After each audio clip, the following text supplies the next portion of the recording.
Jadi assalamualaikum warahmatullahi wabarakatuh. Perkenalkan, kami dari kelompok 9. Kami di sini untuk yang namanya melengkapi tugas ulangan akhir semester dari profesi pendidikan. Jadi perkenalkan, saya Rizaldi. Saya Dwinanda Maharani. Saya Rismawati. Jadi pada kali ini kami akan membahas yang namanya apa? Membahas masalah-masalah yang terjadi dalam kompetisi guru. Jadi kenapa terjadi masalah dalam kompetisi guru? Maka akan dijelaskan dari saya yang pertama, itu Rismawati. Baik, saya akan menjelaskan tentang masalah yang terjadi dalam uji kompetensi guru.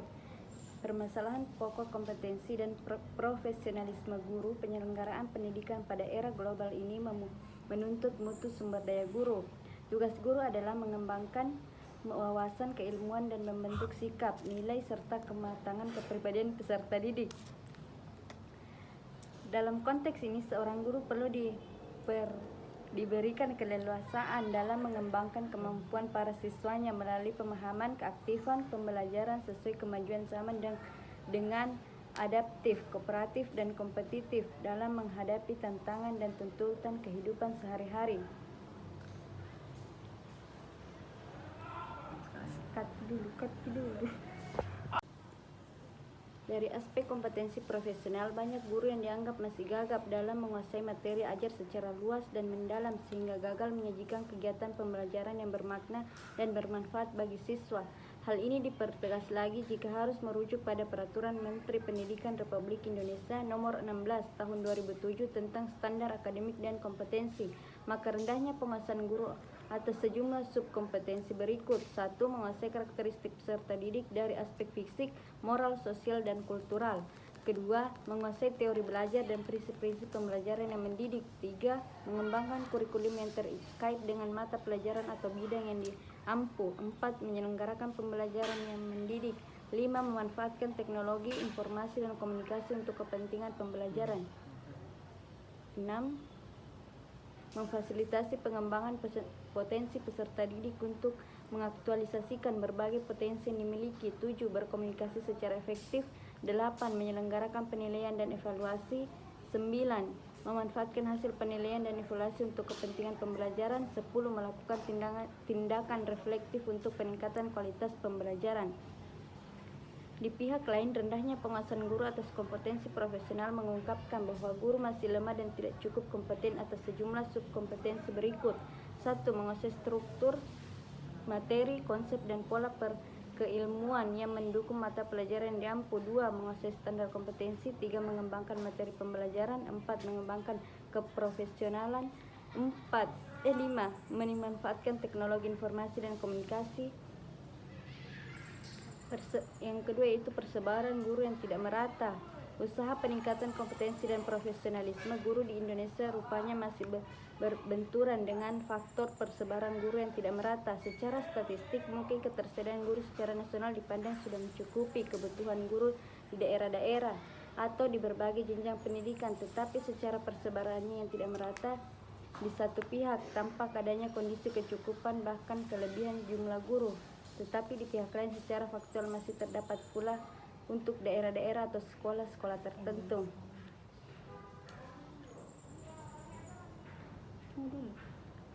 Kesimpulan, baik, saya akan melanjutkan solusi dari masalah-masalah tersebut. 1. Menyelenggarakan program perkembangan profesionalisme guru yang efektif. Tuntunan untuk tersedianya guru yang berkualitas dan efektif menjadi hal yang sangat urgent sejalan dengan paparan tentang kompetensi guru yang telah dijelaskan. Tuntutan ini bertujuan menghasilkan guru yang terus-menerus berusaha meningkatkan keterampilan dan pengetahuannya.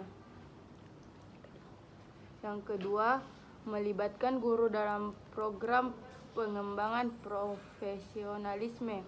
Selain itu, pengembangan guru abad 21 sebaiknya lebih ditekankan pada model pengembangan yang berlandas pada konsep kepemimpinan guru dan menggunakan proses pembelajaran kooperatif yang otentik dan melekat pada pekerjaan guru sehari-hari. Yang ketiga, peningkatan kompetensi melalui program sertifikat guru. Selain melalui PD, peningkatan kualitas guru juga dapat dilakukan melalui sertifikasi profesi guru. Keren memang. Guru yang ditanyakan lolos dan telah memiliki sertifikat profesi akan mendapatkan tunjangan finansial yang ditunjukkan untuk meningkatkan kesejahteraan hidupnya.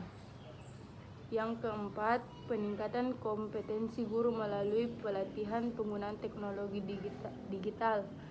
Penelitian yang dilakukan oleh 21 juga dapat dijadikan sebagai salah satu rujukan dalam peningkatan kualitas guru. Yang kelima, mendorong guru untuk aktif dalam kegiatan ilmiah. Solusi lain yang dapat ditambahkan adalah mendorong guru untuk mengikuti seminar dan forum ilmiah yang diselenggarakan oleh berbagai perguruan tinggi dan seminar dan forum ilmiah yang diselenggarakan oleh berbagai perguruan tinggi dan institusi. Yang keenam, pelatihan untuk meningkatkan keterampilan berbahasa Inggris.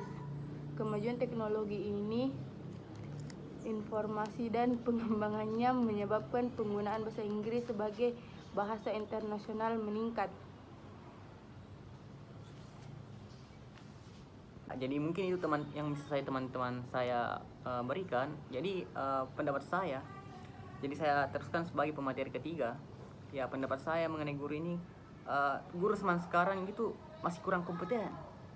Kenapa masih kurang kompeten? Di mana dahulu sistem pendidikan kita, orang-orang datang ke Indonesia untuk yang namanya apa, belajar. Tapi sekarang kebalikannya, teman-teman. Jadi kenapa? Apakah guru sekarang terlena hanya gaji dan jabatan? Bahkan jika seseorang telah lulus profesi pendidikan, tidak menjamin dia bisa menjadi guru yang layak. Banyak guru yang hanya menggugurkan kewajibannya, hanya ingin mengambil gajinya dan lain-lain. Jadi kenapa? Apakah sistem pendidikan yang bermasalah?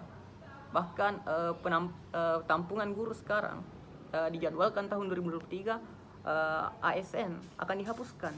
Jadi serta-merta bahwa pemerintah ini membatasi guru. Artinya tenaga sarjana S1 ini sudah tidak dibutuhkan. Jadi bagaimana? Apakah solusi dari Menteri Pendidikan ini sebagai upaya bahwa pengurangan guru dan penambahan honorer hanyalah sebuah utopis, khayalan bahwa guru Indonesia itu sangatlah kurang. Bahkan menurut studi of Harvard, kita tertinggal 121 tahun dari Amerika mengenai sistem pendidikan. Dalam bukunya Profesor Dr. K. Haji Muhammad Arif Rahman, dia mengatakan ketika guru tidak bisa mengajar, mereka seharusnya merasa malu dan mereka harusnya merasa terhormat berada pada yang namanya apa? Berada pada yang namanya orang-orang, mengajar pada orang-orang yang nantinya akan memimpin bangsa. Bahkan Surugi pernah berkata, masukkan guru yang tidak bisa mengajar ke dalam keranjang sampah. Guru bukanlah Tuhan dan murid bukanlah kerbau. Mungkin itulah sedikit penyampaian dari saya. Lebih dan kurangnya mohon maaf. Wabillahi taufiq wal hidayah. Assalamualaikum warahmatullahi wabarakatuh.